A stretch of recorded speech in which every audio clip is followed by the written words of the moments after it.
Greatest movie ever? Probably Ghostbusters.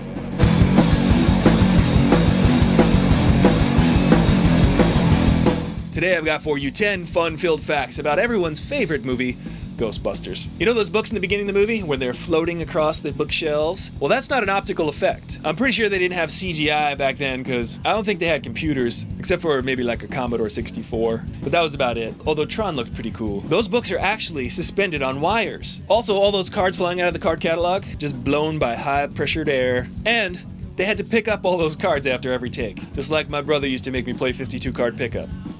You don't know Dewey Decimal System? While writing the script, Eddie Murphy was in mind for the role of Winston Zeddemore, but he was unavailable because he was like off doing some other movie. It's called Beverly Hills Cop or something like that. I don't remember.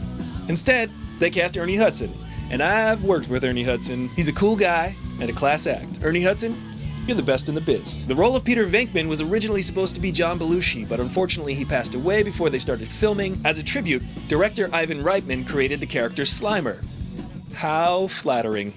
Ivan Reitman also provided the voice of Slimer, as well as the voice of Zool when Dana Barrett was possessed. There is no Dana, only Zool. And what a lovely singing voice he must have.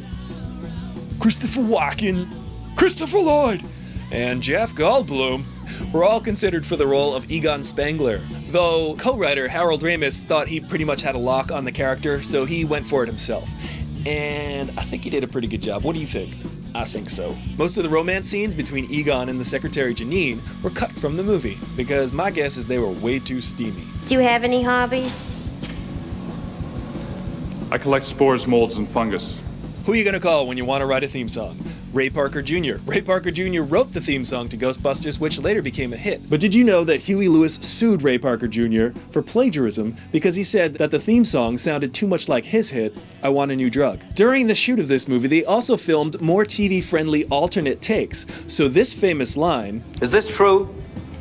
Yes, it's true. This man has no dick. Is changed to this line for the TV version. "Is this true?" It's true, Your Honor. The man is some kind of rodent. I don't know which.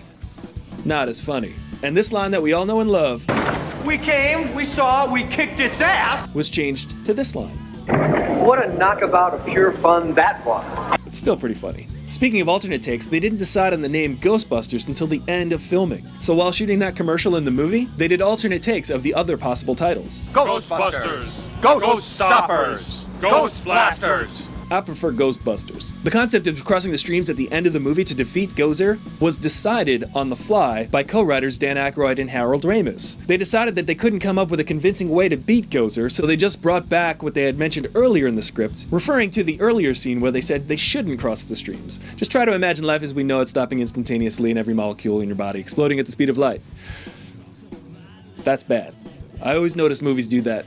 They tell you, this is what we absolutely cannot do, and then I just wait for them to do that later on in the movie. It's a kind of an old movie trick. And here's a bonus fact for you. Gozer was originally supposed to be played by, you guessed it, Paul Rubens. Pee Wee Herman. That would have been a whole other movie. So what do you think? What's your favorite fact about Ghostbusters? Let me know in the comments below. Be sure to like this video and subscribe to the channel. It takes this much effort. And then you're subscribed. And share this video on your Twitter and your Facebook and just drizzle it on your salad.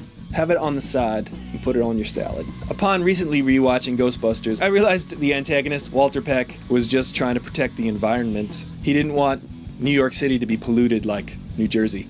So if you want more information on how you can help the environment, just click the icon of my face at the end of this video or check for a link in the description below. I've been Aristotle Full Throttle, and I'll see you later. I feel so funky.